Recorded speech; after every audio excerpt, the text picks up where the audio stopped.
Terlihat dua orang sedang membuat surat wasiat. Zaman dulu, surat wasiat itu harus ditandai dengan darah. Jadi mereka menyayat tangan mereka, lalu menumpahkan darah tersebut di surat sebagai simbol pengesahan. Surat ini merupakan milik keluarga Van Geret. Di tengah malam, anggota terakhir dari keluarga Van Geret yang bernama Peter Van Geret sedang pergi menggunakan kuda. Tiba-tiba datang orang. Dia menggunakan kuda dan membawa pedang.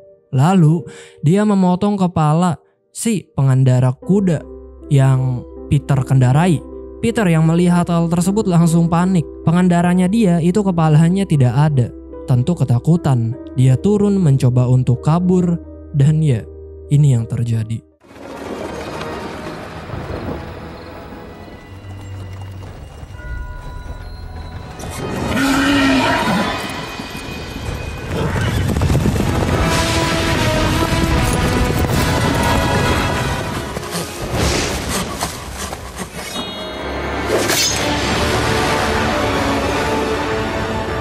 Something, which was lately a man.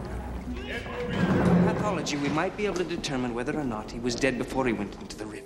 Di kota New York pada tahun 1799, terdapat seorang detektif bernama Ichabod Crane. Ichabod menemukan mayat tergenang di danau. Kepala penjara di sana menyuruh mayat itu untuk langsung dibakar. Ichabod tentu tidak setuju. Kita belum tahu penyebab kematiannya. Si kepala penjara berkata, jika kamu menemukannya di sungai, tenggelam adalah penyebab kematiannya. Ichabod berkata itu mungkin jika ada air di dalam paru-parunya.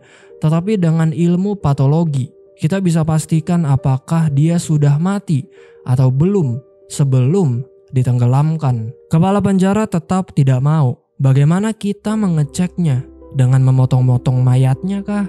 Itu sangat barbar. Zaman dulu memang masih tabu melakukan operasi bedah. Dianggap tidak berperi kemanusiaan. Dianggap melanggar ajaran agama. Untuk perubahan, tidak mau seperti ini terus. Ichabod pergi ke pengadilan. Ichabod berkata bahwa abad milenium sudah hampir tiba. Beberapa bulan lagi, kita akan hidup di abad ke-19. Namun pengadilan kita masih terus bergantung pada alat penyiksaan kuno. Ichabod juga membongkar penjara kita itu dipenuhi dengan orang-orang yang divonis bersalah tanpa bukti yang meyakinkan. Tentu hakim berkata bahwa ocehan Ichabod tidak masuk akal. Hakim memberikan dua pilihan kepada Ichabod. Pertama, hakim bisa memerintahkan untuk memasukkan Ichabod ke dalam penjara sampai dia belajar menghormati ruang pengadilan. Ichabod meminta maaf. Ichabod berkata bahwa menurut dia, sudah saatnya memecahkan kejahatan. Untuk menemukan pelaku kejahatan, kita harus menggunakan otak untuk mengenali petunjuk penting dan menggunakan teknik ilmiah modern. Hakim pun berkata bahwa itu mengarahkan dia kepada pilihan kedua. Ada sebuah kota terpencil di utara yang berada di dataran tinggi Hudson, sebuah tempat bernama Sleepy Hollow, sebuah daerah pertanian terpencil. Sebagian besar penduduknya adalah keturunan Belanda.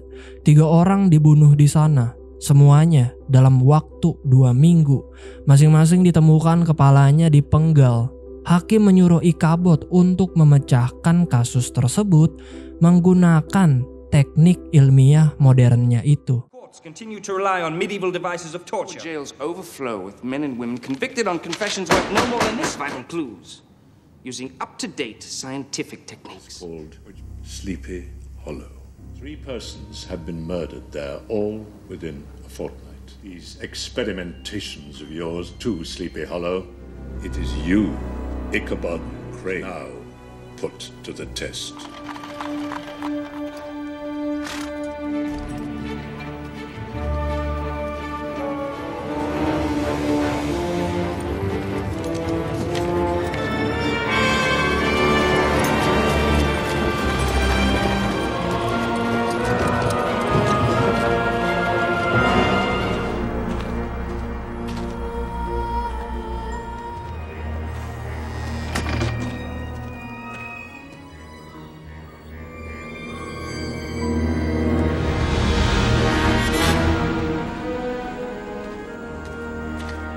Ichabod membawa semua peralatannya lalu pergi ke kota Sleepy Hollow. Ichabod sampai. Kota ini masih relatif kecil penduduknya. Tidak banyak. Kota ini juga kelihatannya cukup menyeramkan. Sampai di depan rumah di sana, Ichabod melihat 2 orang sedang ciuman. Ichabod masuk, semuanya terlihat sedang pesta. Bukan cuman melihat orang ciuman. Ichabod baru sampai sana juga dapat ciuman. Ichabod berkata bahwa dia sedang mencari orang bernama Balthus Van Tassel. Dan ternyata dia, wanita yang mencium Ichabod, adalah putrinya Balthus bernama Katrina. Keluar Balthus bersama dengan istrinya. Ichabod menjelaskan bahwa dia dikirim dari New York untuk menyelidiki pembunuhan yang terjadi di Sleepy Hollow. Ichabod mulai menyelidiki. Dia pergi bertemu orang-orang penting di sana. Ada seorang dokter bernama Thomas, seorang pendeta bernama Steinwick, seorang hakim bernama Phillips, dan yang terakhir, seorang notaris bernama James. Dan bagaimana dengan Balthus sendiri? Balthus berkata bahwa dia hanya seorang petani yang sukses menjadi orang kaya. Ichabod berkata, 3 orang terbunuh. Korban pertama bernama Peter Van Gereth dan korban kedua yaitu putranya Peter Van Gereth, yaitu Dirk Van Gereth. Mereka berdua ditemukan dengan kepala terpotong. Seminggu kemudian, si janda bernama Winship ditemukan tewas, kepalanya juga terpotong. Mereka berkata bahwa kepala setiap korban itu tidak ditemukan terpisah.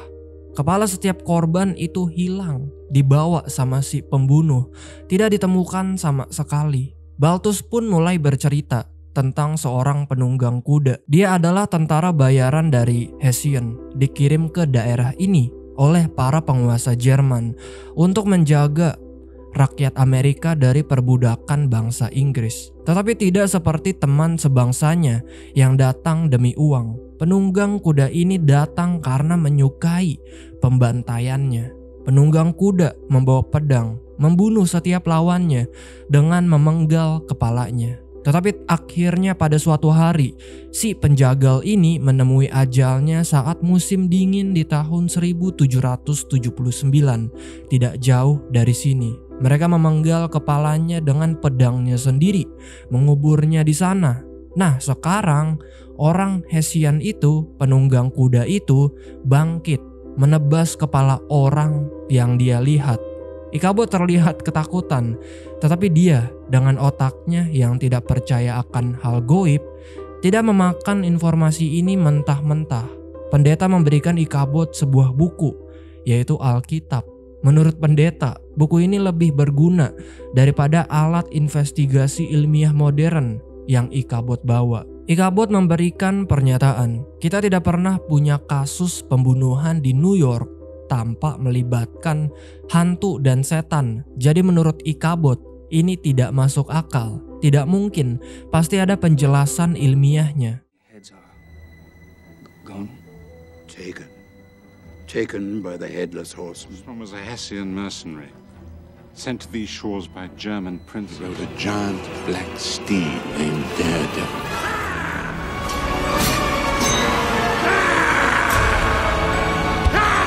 Here in our western woods.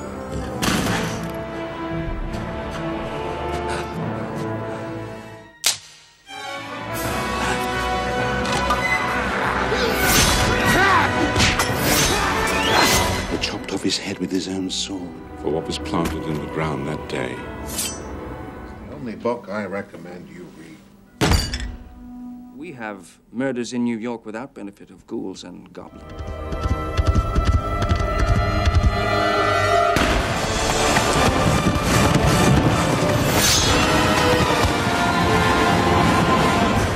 The Horseman's killed again!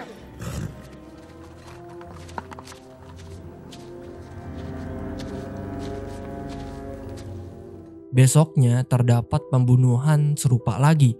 Korban ini bernama Jonathan Mesbeth. Sama, kepalanya menghilang. Sangat menarik. Dalam kasus mayat tanpa kepala, pemotongan kepala adalah untuk mencegah identifikasi wajah. Tetapi aneh, kita kan tahu itu adalah mayatnya Jonathan Mesbeth. Tepat sekali. Terus kenapa kepalanya dipotong? Ternyata Dr. Thomas telah memindahkan mayatnya. Ichabod marah dan berkata bahwa kita seharusnya tidak memindahkan mayat. Jika dilihat dari jejak kudanya, si pembunuh mendekati Jonathan, menebas kepalanya, lalu memutar balik untuk mengambil kepalanya. Ichabod mengeluarkan peralatannya. Terlihat ada reaksi kimia. Ini menunjukkan adanya satu tebasan yang sangat kuat pada leher. Setelah Ichabod melihat lebih dalam, luka leher Jonathan terbakar sangat cepat, seolah pedangnya adalah api yang menyala. Tetapi tidak ada lepuhan, tidak ada daging yang hangus. Jonathan pun dimakamkan. Anaknya Jonathan yang bernama Jordi menghampiri Ichabod. Jordi berkata bahwa dia ingin melayani Ichabod. Dia ingin membantu Ichabod mengatasi kasus ini. Ichabod menolak karena ibunya Jordi lebih membutuhkan bantuan Jordi sekarang. Tetapi ada fakta mengejutkan. Ibunya Jordi ternyata sudah meninggal juga. Tetapi tetap aja Ichabod menolak. Hakim Phillips datang. Phillips berkata ada satu hal yang Ichabod harus tahu. Jonathan Mesbeth bukanlah korban yang keempat, tetapi yang kelima. Sangat aneh, padahal di awal cuman bilang ada 4. Peter Van Gereth dan putranya Dirk Van Gereth. Seminggu kemudian yaitu si janda bernama Winship ditemukan tewas, dan sekarang Jonathan Mesbeth. Terus Phillips bilang ada 5. Ichabod pun membuka semua kuburan korban dan terlihat cuman ada 4 mayat. Tetapi ketika Ichabod melihat mayat Winship, si janda muda, dia tersadar sesuatu. Perutnya Winship seperti ada luka. Ichabod membawa Winship ke ruang operasi. Dia mulai melakukan operasi dengan struktur dari buku yang dia bawa tentang anatomi manusia. Dan apa yang dia temukan? Most irregular, Constable. I should hope so, Doctor, but in this case necessary. When we say operate, we mean, of course, I will need the operating table. Manner of instruments are these? Some of my own design. Concentration suffers greatly when I'm observed.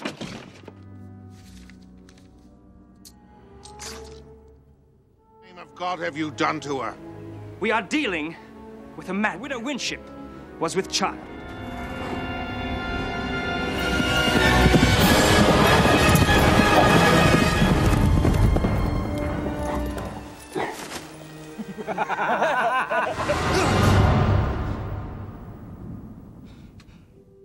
Ternyata Winship tengah hamil. Malamnya ketika Ichabod sedang jalan santai mengelilingi kota Sleepy Hollow, dia dijahili oleh orang. Dan itu adalah Brom, laki-laki yang cemburu ketika Katrina mencium Ichabod.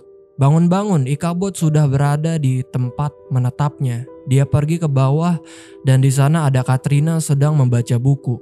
Katrina berkata bahwa dia datang ke sini untuk membaca ketika tidak bisa tidur. Ibunya Katrina ternyata sudah meninggal 2 tahun lalu. Jadi istrinya Balthus sekarang itu merupakan ibu tirinya Katrina. Ichabod bertanya, kenapa tak seorang pun yang menyinggung kalau keluarga Van Gereth adalah kerabat dari keluarga Van Tassel. Katrina berkata karena nyaris tidak ada satupun keluarga di Sleepy Hollow yang tidak terhubung dengan keluarga lain karena ikatan darah atau pernikahan. Maksudnya gini, di desa Sleepy Hollow, hampir semua orang itu saling memiliki hubungan keluarga, entah itu sepupu, ipar, paman, atau melalui pernikahan. Karena saking umumnya orang-orang saling terkait, hubungan antara keluarga Van Gereth dan Van Tassel dianggap biasa saja, tidak istimewa, bahkan tidak perlu disebutkan secara khusus. Jadi ketika Ichabod heran kenapa tidak ada yang membicarakan hubungan kerabat antara dua keluarga itu, Katrina menjelaskan bahwa hubungan seperti itu sudah sangat umum di desa tersebut. Jadi orang-orang tidak menganggapnya sesuatu yang penting atau mengejutkan. Katrina menjelaskan bahwa dulu dia adalah orang miskin. Tetapi setelah keluarga Van Gereth memberikan semua hartanya kepada Balthus, tanah yang luas dan rumah kecil yang hampir rubuh, Katrina keluar dari zona kemiskinan. Kalian harus ingat, keluarga Van Gereth merupakan keluarga terkaya di seluruh daerah ini. Katrina memberikan buku mantra kepada Ichabod. Ichabod tidak mau karena dia merasa bahwa dia tidak memerlukan itu. Tetapi karena dipaksa, Ichabod menerimanya. Katrina melihat bekas luka di tangan Ichabod. Katrina bertanya ini kenapa. Ichabod tidak mengingat, jadi dia tidak bisa menjelaskan. Katrina mengajak Ichabod pergi ke perapian zaman dulu. Katrina ingat bahwa waktu kecil dia sering main di sini. Di perapian tersebut diukir sebuah simbol, yaitu si pemanah. Ichabod memberikan Katrina sesuatu. Di satu sisi ada gambar burung kardinal. Di satu sisi lagi ada gambar sangkar kosong. Dan ketika diputar, burung tersebut terlihat seperti berada di dalam sangkar. Katrina terkejut karena Ichabod bisa bermain sulap. Ichabod berkata bahwa ini bukan sulap. Ini disebut optik. Gambar yang terpisah menjadi satu saat diputar. Ini adalah kenyataan. Namun kenyataan tidak selalu seperti yang tampak. Maksudnya Ichabod, kadang apa yang kita lihat, dengar, atau percayai belum tentu benar. Kenyataan bisa menipu dan kebenaran kadang tersembunyi di balik apa yang tampak jelas. One side, an empty cage. It is no magic. It is what we call optics. But truth is not always appearance.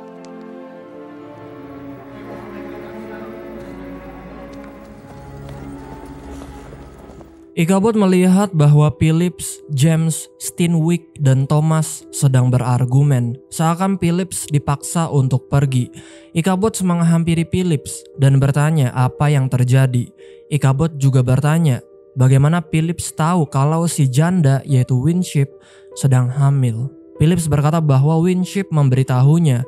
Winship mendatangi Phillips untuk minta nasihat sebagai hakim kota untuk melindungi hak anaknya. Phillips terikat oleh sumpah jabatan untuk menjaga rahasia ini, jadi dia tidak bisa memberitahu siapa ayah dari anaknya Winship. Ichabod bertanya, apakah Phillips memberitahu bahwa ayahnya si anak yang membunuh Winship? Phillips berkata bukan, tetapi si penunggang kuda yang membunuhnya. Ichabod tentu tidak percaya karena mana mungkin hantu atau setan yang membunuh. Dalam sejarah itu tidak pernah terjadi, tetapi ini yang terjadi. From Magistrate Phillips. Damn you, Crane. How did you know the widow Winship was expecting a child? She told me. Her advice as town magistrate to protect the rights of her child. A horseman killed her. A magistrate and your head full of such nonsense. Now tell me. Oh my God.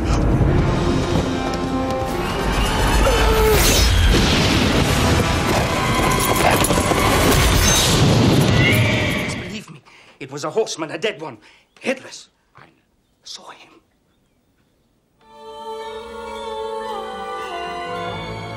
Semenjak kejadian itu, Ichabod mengurung diri di kamar. Dia benar-benar tidak menyangka dengan apa yang baru saja dia lihat. Ichabod berkata bahwa semua kegilaan ini benar, bahwa semua yang dia pikir tidak masuk akal sekarang masuk akal karena dia melihat sendiri. Setelah pingsan, bangun dari mimpi buruk, Ichabod keluar. Dia dengan berani berkata bahwa dia akan memecahkan kasus ini. Dia bersama dengan Jordi pergi ke hutan western untuk mencari kuburan legenda penunggang kuda yang selalu memenggal kepala lawannya itu. Jadi bisa kita simpulkan, sekarang ada 6 korban. Peter Van Gereth dan putranya Dirk Van Gereth. Terus si janda bernama Winship dan bayinya. Terus Jonathan Mesbeth. Dan sekarang seorang hakim yaitu Phillips. Jordi menjelaskan bahwa ayah dia, Jonathan, itu bekerja dengan keluarga Van Gereth. Jordi bercerita, seminggu sebelum pembunuhan ayahnya, ada sesuatu yang terjadi. Pertengkaran berlangsung di lantai atas antara ayah dan anak, antara Peter Van Gereth dan putranya yaitu Dirk Van Gereth. Lalu ayahnya Jordi dipanggil oleh Peter Van Gereth. Ichabod dan Jordi menemukan sebuah gua dan di dalamnya terdapat seorang wanita seperti penyihir, kayak nenek lampir lah. Dan lagi-lagi di sana Ichabod menyaksikan hal yang benar-benar di luar jangkauan otak dia. Horseman, Mom? The Hessian? Keep away. Whatever you hear, keep away. I'm here to find him and make him stop. Silence. He comes now. Madam, do you hear me?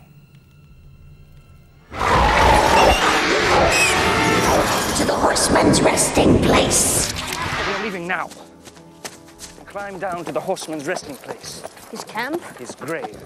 Intinya, Ichabod disuruh oleh penyihir itu untuk mencari pohon mati. Di tengah perjalanan, Ichabod melihat ada orang lain menunggang kuda. Ichabod secara diam-diam menghampiri orang tersebut dan ternyata itu adalah Katrina. Katrina datang ke sini untuk mengecek. Dia khawatir terhadap Ichabod. Mereka lanjut perjalanan dan akhirnya mereka menemukan pohon mati. Pohon yang kelihatannya lebih serem daripada pohon-pohon lain yang ada di sini. Ichabod memegang pohon tersebut dan gila. Pohon tersebut berlumuran dengan darah. Ichabod mulai memotong akar dari pohon tersebut. Dan kalian tidak akan percaya apa yang Ichabod temukan. Ichabod menyimpulkan bahwa pohon itu adalah pintu gerbang antara dua dunia. Di sana Ichabod menemukan pedang si penunggang kuda. Ichabod juga melihat bahwa tanah ini sudah diacak-acak. Tanahnya berantakan. Tandanya ada orang yang pernah menggali tanah ini. Ichabod menggali tanah tersebut dan dia melihat tengkorak si penunggang tidak ada. Sementara kerangka tubuh lainnya itu masih ada. Tandanya ada orang yang mengambil tengkorak tersebut. Mungkin itu sebabnya si penunggang kuda bangkit dari kuburannya untuk mengambil kepala. Sampai kepalanya sendiri dikembalikan kepadanya. Dan tiba-tiba ini yang terjadi.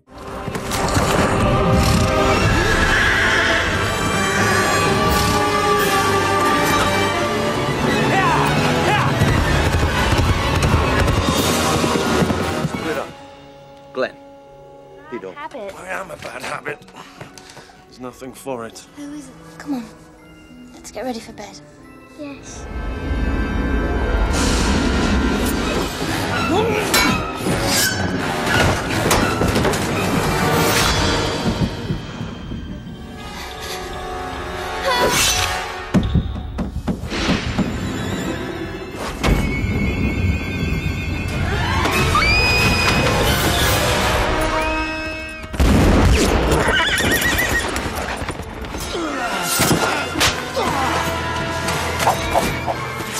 Wait, he's not after you.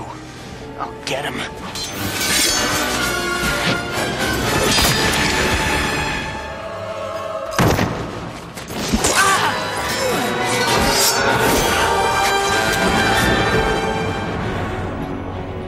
I've discovered something. The horseman does not kill at random. Someone of flesh and blood. As I've always said. Seorang ibu yang merupakan bidan bernama Elizabeth, suaminya yang bernama Killian, dan anaknya yang bernama Thomas dibunuh oleh si penunggang kuda. Tentu kepalanya diambil. Selain itu, Brom juga dibunuh karena telah mengganggu si penunggang kuda. Ichabod menjelaskan bahwa si penunggang tidak diperintahkan untuk membunuh Brom atau Ichabod. Ichabod menjelaskan jika Brom tidak menyerangnya, mungkin dia selamat. Jadi bisa disimpulkan, si penunggang tidak membunuh secara acak. Para korbannya dipilih oleh orang yang mengendalikannya, oleh orang yang membawa tengkoraknya, seseorang yang tahu tempat si penunggang kuda itu dikubur, seorang manusia biasa, seperti yang selalu Ichabod katakan. Ichabod terbangun dari mimpi buruknya. Katrina meminta Ichabod untuk bercerita tentang mimpinya. Ichabod bercerita bahwa ibunya tidak bersalah, seorang anak alam. Artinya, seseorang yang hidup selaras dengan alam, polos, sederhana, dan tidak terlalu terpengaruh oleh peradaban atau norma sosial buatan manusia. Ibunya Ichabod dijatuhi hukuman mati, dibunuh oleh ayahnya Ichabod sendiri, dibunuh untuk selamatkan jiwanya oleh seorang pemuka agama di balik topeng kebenaran. Maksudnya, pembunuhan itu dibungkus dengan dalih menyelamatkan jiwa, dilakukan oleh seseorang yang berpura-pura menjadi pemuka agama atau simbol kebenaran, padahal sebenarnya menyalahgunakan kekuasaan. Mereka yang berpura-pura suci justru menjadi pelaku kejahatan. Topeng kebenaran artinya kebenaran dipalsukan, digunakan untuk pembenaran tindakan yang salah. Orang baik dan polos justru jadi korban dunia yang kejam. Ichabod bercerita bahwa dia kehilangan keyakinan agamanya ketika berumur 7 tahun. Yang Ichabod yakini adalah akal sehat dan pikiran waras, sebab dan akibat. Ichabod istirahat dan terbangun lagi. Di sana ada ibu tirinya Katrina bernama Lisbeth. Ichabod berterima kasih karena Lisbeth sangat baik kepadanya. Lisbeth berkata bahwa pelayan di sini yang bernama Sarah telah menghilang, kabur seperti yang lainnya. Ichabod melanjutkan investigasinya. Hakim Phillips berusaha pergi terburu-buru. Lalu si penunggang kuda datang menebas kepalanya. Semua pria itu, Thomas, Phillips, Steenwick, dan James, berdebat di malam Phillips dibunuh. Ada konspirasi di sini. Apa yang mereka perdebatkan? Pertanyaan paling mendasar, rahasia apa yang menyatukan mereka? Hakim Phillips tahu bahwa ada 5 mayat pada 4 kuburan. Dia tahu kalau si janda sedang hamil. Dia tidak memberitahu nama si ayahnya. Ichabod tiba-tiba tersadar akan keluarga Van Gereth. Setelah Ichabod melihat pohon keluarga, dia mulai tersadar. Ichabod bersama dengan Jordi pergi ke rumah James, si notaris. Di sana, Jordi melihat tas mendiang ayahnya. James ternyata sedang ngumpet. Ichabod menyuruh James untuk menunjukkan surat wasiat terakhir dari si tua Van Gereth, yaitu Peter Van Gereth. James berkata bahwa wasiat tersebut mewariskan semuanya ke putranya, yaitu Dirk Van Gereth. Tetapi Ichabod berkata bahwa Dirk Van Gereth juga sudah mati. Jadi harta itu pasti diberikan kepada keluarga terdekat. Dan Jordi menemukan surat wasiat tersebut di tas mendiang ayahnya. Terlihat Van Gereth membuat satu wasiat baru sebelum meninggal, dan itu kepada janda Winship. Jordi juga menemukan surat pernikahan, dan itu Peter Van Gereth bersama dengan Winship mewariskan semuanya kepada istri dan anaknya yang belum lahir. Jadi ternyata anaknya Winship itu ayahnya adalah Peter Van Gereth. Pendeta Steenwick tahu rahasia ini karena dia yang menikahkan mereka. Dr. Thomas menangani perawatan si janda hamil itu, Winship.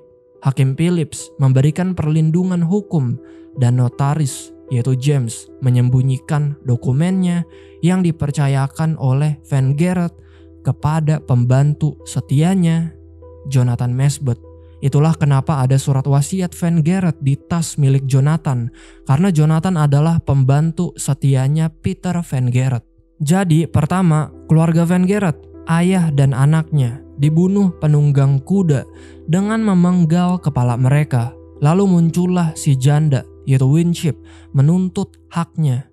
Kepalanya ikut dipenggal juga. Di malam pertengkaran sang ayah dan sang anak atas wasiat yang baru, Jonathan Mesbeth dipanggil ke atas untuk bersaksi. Di surat tersebut terdapat nama Jonathan Mesbeth sebagai saksi, dan tentu setelah itu Jonathan dibunuh oleh si penunggang kuda, memenggal kepalanya. Pertanyaannya, siapa orang yang punya kendali atas si penunggang kuda? Siapa orang yang menggali kuburannya di hutan western dan mengambil tengkoraknya? Siapa orang yang menginginkan harta Van Gereth?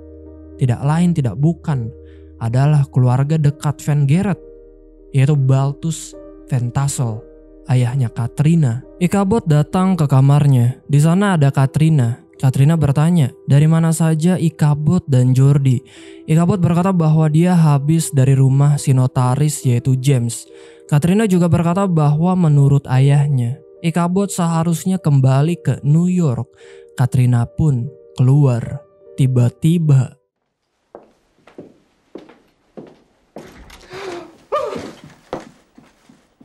something under here. What is it?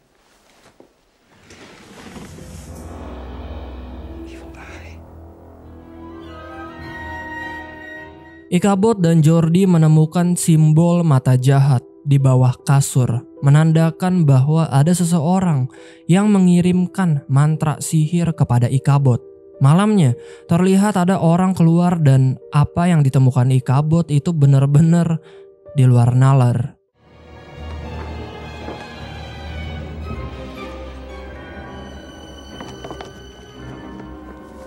Wait here.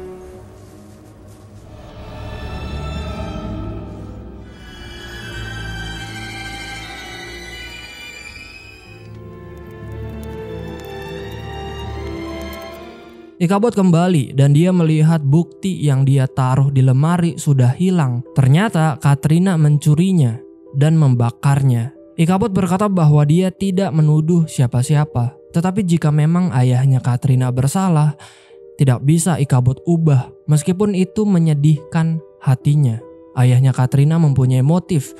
Dialah yang mengambil keuntungan dari semua pembunuhan ini. Disinilah Katrina ngambek. Karena ayahnya yang dituduh. Kalian juga harus tahu ada hubungan cinta antara Ichabod dengan Katrina. Besoknya terdapat kabar mengejutkan bahwa James, si notaris, meninggal dunia gantung diri di sore hari. Malam ini akan ada pertemuan di gereja untuk mendoakan James, si notaris.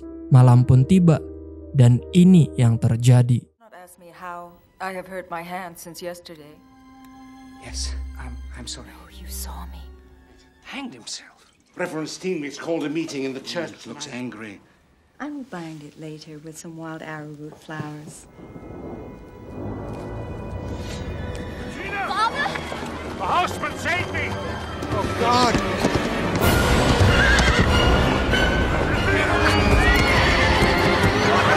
Kill us all! You're the one the horseman wants! Horseman cannot enter! Why should we die for you? Is it that you know? Your four friends played you false.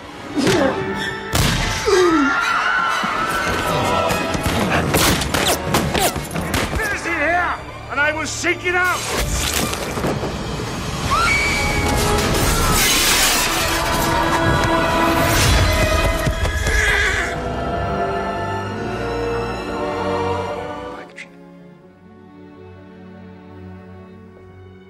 Di ketegangan tersebut, Dr. Thomas ingin mengungkapkan sesuatu. Dr. Thomas berkata bahwa 4 sahabat Balthus telah menipunya. Tetapi pendeta Steinwick langsung memukul kepala Thomas dengan kayu salib. Thomas jatuh. Melihat kejadian itu, Balthus langsung menembak pendeta Steinwick.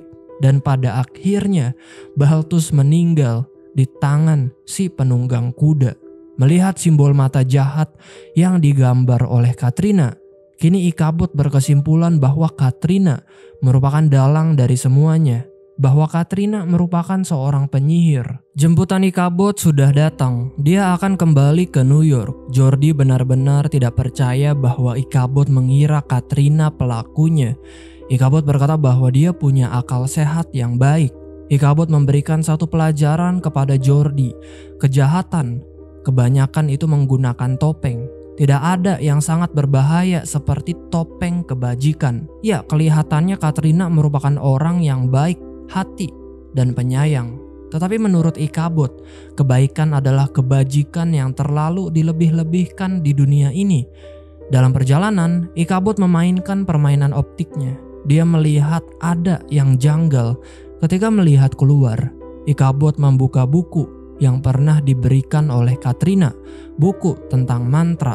Ternyata simbol yang Katrina gambar itu bukan simbol mata jahat, tetapi simbol untuk melindungi orang yang dicintai dari arwah jahat. Ichabod langsung kembali. Dia mengecek mayat ibu tirinya Katrina, yaitu Lisbeth. Ichabod melihat bahwa luka yang ada di telapak tangan Lisbeth itu tidak ada aliran darah, tidak ada penggumpalan darah dan penyembuhan.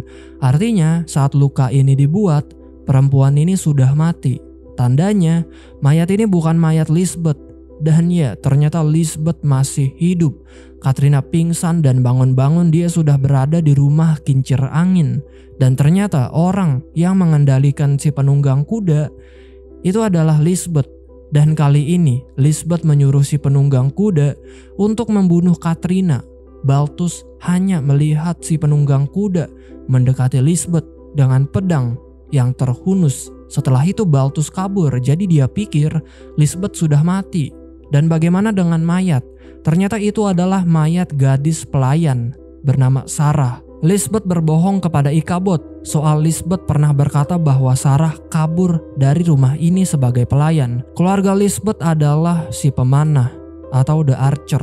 Lisbeth tinggal bersama ayah, ibu, dan saudarinya di gubuk tidak jauh dari sini.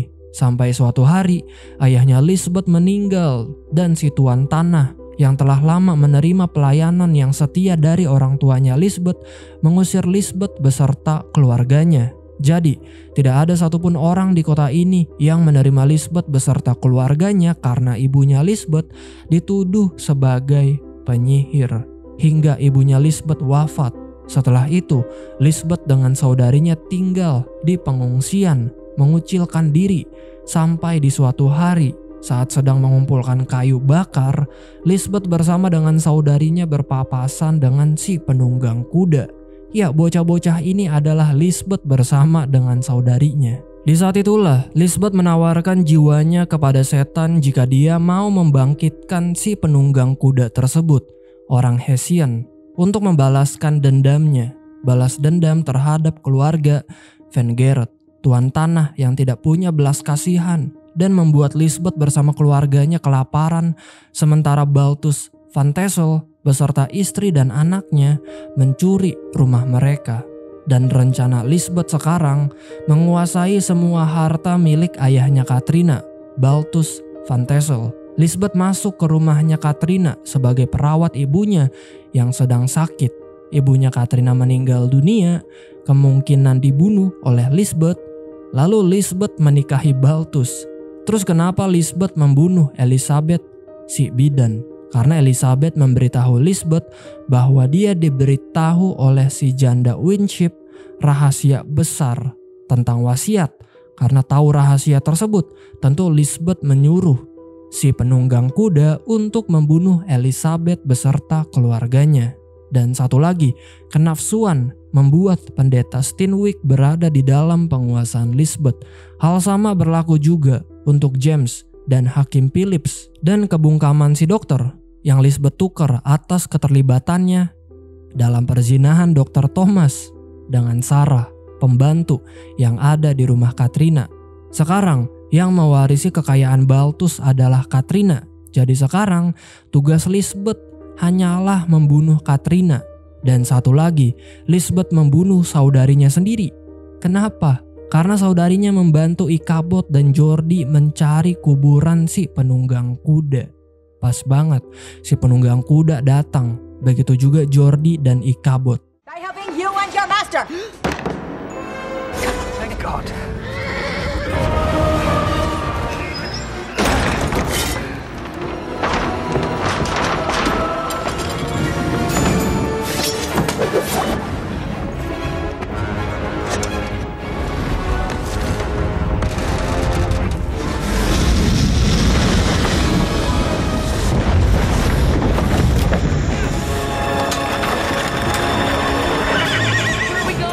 Anywhere but here!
Si penunggang kuda mendapatkan kepalanya kembali. Sekarang tidak ada yang bisa menguasai dia. Si penunggang kuda mencium Lisbeth, lalu membawanya ke dunia lain. Ichabod membawa Jordi dan Katrina ke kota New York. Di sanalah mereka akan memulai hidup baru. Terima kasih yang sudah menonton. Jika kalian suka dengan video ini, jangan lupa untuk share, like, dan subscribe. Sekali lagi terima kasih guys, dan sampai jumpa di video selanjutnya. Bye-bye.